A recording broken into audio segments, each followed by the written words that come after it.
За би энэ хоёр зээл хилцэх юм байх гэснийг хэлцэж байгаа юм байна. Би энэ тэр эмнэлгээсээ илүү энэ Монгол улсын гадаад үр зээл гэдэг дээр л санал хэлэх гэж ирсэн. Хоёрдугаарт нь үр зээлийг аваад аль зээрийг үр ашигтай зарцуулж байгаа юм бэ гэж. Би Эрдэнэтэй сонгогдоод тэнд нэг хогны үйлдвэр барина гэж нэг 10 сая доллар аваад юу ч босохгүйгээр ингээд дуусчааг хараад би зөндөл олгодоо их хурал дээр ярьсан. Ер нь Монгол улсын үр зээл ийм гэрлийн хурдаар өсөд иж болдгийн байхтай би асуулт асуугаагүй шүү. 475 сая доллар аваад одоо бас нэг хэдэн сургууль барина, эрүүл мэндийн тусламж үйлчилгээг сайжруулна, ажил хүчний ур чадвар хөгжүүлнэ, гамшиг сөрөн дэвсгэрлэх чадварыг бэхжүүлнэ. Улсынхаа төсвийн хөрөнгө оруулалтайгаа үр ашигтай болгож болохгүй юм байх та. Уг нь тэндээс л маш их хэмжээний мөнгө суларч гарч ирнэ дээ. Одоо зүгээр энэ хоёр юм орж байгааг харахад 500 сая доллар, 500 гараа явчих юм л да. Тэгээ манай улсын төсвийн хөрөнгө оруулалт нь үр ашиг их муутай байд. Тийм учраас би энэнийг бол хойшлуулах ёстой гэж бодож байгаа. Энэ засаг төрмөр нэг учир начраа болоод та нар маань энэ Монгол улсыг хорлсон, ялангуяа энэ гаднаас авж байгаа зээл авахыг бол би дэмждэг. Тэгвэл юунд авах уу гэдгээ үр ашигаа сайн бодож авахгүй бол болохгүй боллоо. Хоёр дахь нь болохоор энэ эрүүл мэндийн салбарын асуудал. Одоо Чинбүрэн гишүүн маань ингээд сайд болцсон. Би өмнөх сайд нарт зөндөө хэлсэн. Өнөөдөр Монголд мөнгөний асуудал алгаа, менежментийн асуудал байна. Эрүүл мэндийн салбар чинь. Та бол гарч ирээ тэрний нэг социализм, коммунизмын үеийн нэг онцлогоо өвчин сэргийлэх хүслэг компанид ажлыг энэ арай биш байна. Энийг бас оновчтой болгох ёстой гэж төр зогсоосон шиг харагдсан. Би зөв гэж бодож байгаа. Таны хийж байгаа, эхэлж байгаа тэр нэг менежментийн чиглэлийн хэдэн ажлыг бол би бол хувьд дэмжиж байгаа. Энэ эрүүл мэндийн даатгалыг одоо ингээд идчихэж байгааг нь бол одоо арай хитэж. Тэгээ манай хараа нэг юм эзэнгүй айл боллоо. Бодлогогүй айл боллоо. Аавгүй айл боллоо. Энэ одоо нэг юм сони айл. Толгой молгой байхгүй. Тэгээ тэр сайдрын жиг солигдох юм. Тэгээ тэр доогуур нь эрх мэдэл нь очичаад байна. Хуучин бол тэгсэн шүү дээ. Эрүүл мэндийн салбарын 1 2 3 4 боловсролын салбарын 1 2 3 4 ЭДБ-гээс аваад явсан. Тэр цаанаас зээл өгöd байгаа газрын буруу биш. Үнэхээр бидний буруу. Ийм юм нэг бодож ярихгүй мүү? Жавхлаа. Чи одоо орж ирээд нэг гой юм яриад гүрийгээл тэ нэг гişүүн хэлэхээр тэр гişүүн бүхэнд нэг их атвандаал заагаал солиороо суух юм. Чиний үед Монгол улсын гадаад үр зээл бол дампуурлаа шүү дээ. Чиний үед ер нь манай Монголын эдийн засаг байх юм байхгүй. Санхүү бол дампуурлаа шүү дээ.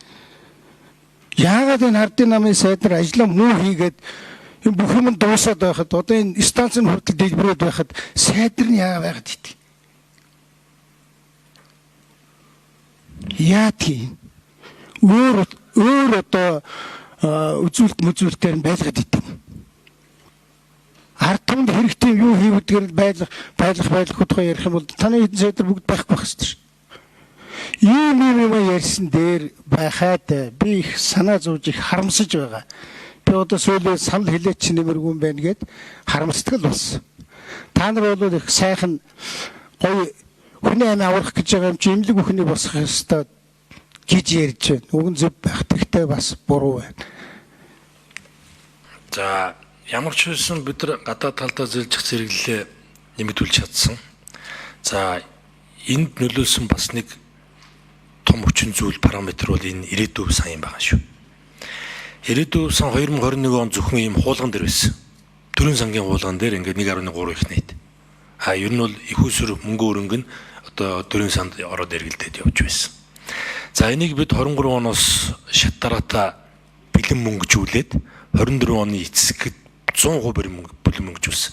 Ингээд бид нар ирээдүйдээ 1.3 тэрбум доллар ирээдүйн санг бэлэн мөнгөөр надад болж өгч байгаа. Ямар ч байсан олон улсын өмнө энэ дансыг дүүрэн болгоод бид нар ингээд валютын гадаад нөөцөндөө оруулж тооцдог хэмжээнд болгоцсон. За одоо энийг хамгийн найдвартай Франц, Англи, Люксембургийн төв банкнд 4.3-аас 4.6% хүүтэй энэ жил гэхэд 96 тэрбум төгрөгийг өгөөж авчиад байгаа. 96 тэрбум бол бага мөнгө шүү. За энийг хэрвээ олон хүмүүс хэлж байгаа. Энийг ингээд нэг өндөр өгөөжтэй одоо хувьцаа ч гэдэм өөр хөрөнгө оруулалтанд хийгээд. За тэгэх юм бол энэ 1.3 тэрбум доллар чинь манай нөөцөөс гараа явчихна. Нөөцөд тооцогдохгүй. Ингээд буцаад бид нар зээлжих зэрэглэлээ унгана. Зээлжих зэрэгэл унаанууд чинь манай бүх өртгүүд нэмэгдэнэ.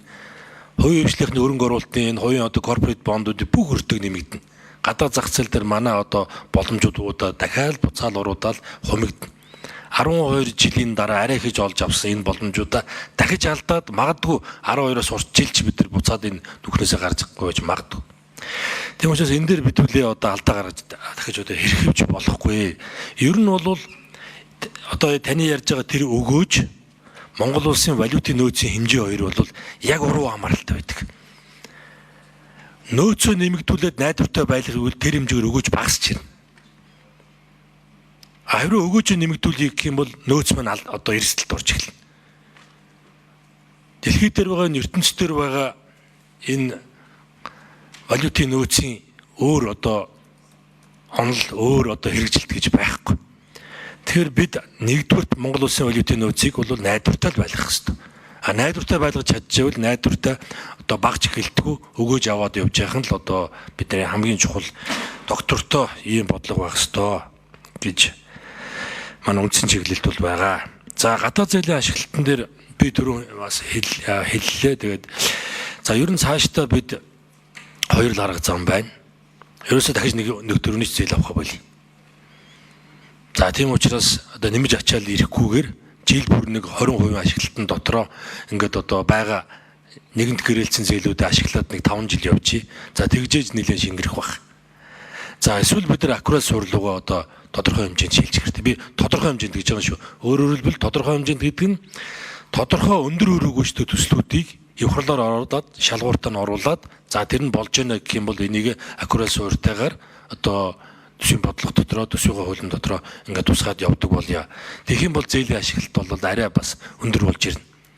Аккурат суурьтай гэдэг маань одоо өгөөжтэй зээлийнхний их усүрээр нь тодорхой хэмжээнд ашиглалтаа орж ирж байвал тэрийг хоёр талдаа зэрэг бичдэг.